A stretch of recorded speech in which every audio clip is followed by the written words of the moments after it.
জিলহজ মাস হলো আরবি মাসের শেষ মাস, মুহররম মাস হলো আরবি মাসের প্রথম মাস। একটু মনোযোগ দিয়ে শুনেন আমি কি বোঝাতে চাই আপনাদের সামনে। মুহররম মাসের 10ই মুহররম নবীর আহলে বায়াতের গলা মুবারক থেকে রক্ত ঝরছে।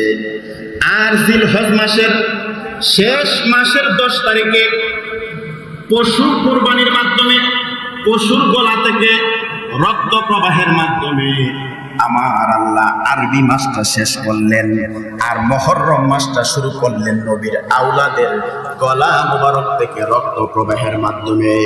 ওইটাও 10 তারিখ, জিলহজের 10 তারিখ, আবার মুহররম মাসের এটাও 10 তারিখ। তাহলে আপনারা জবান খুলে বলেন তো, দুইটার সাথে একটা সামঞ্জস্য আছে না নাই? কথা বলেন, আসেনি? দুইটা মাসের মধ্যে একটা সামঞ্জস্য আছে।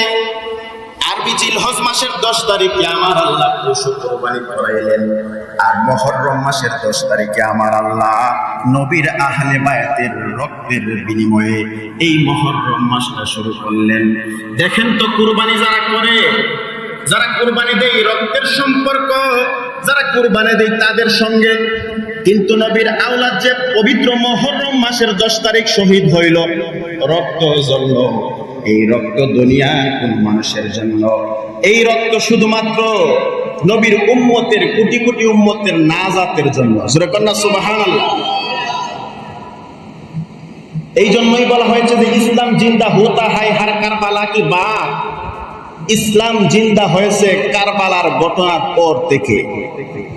আজকে তো আমরা মুসলমানদের ভিতরে যেহেতু বাগাবাগি, এটা তো 1450 বছর আগ থেকেই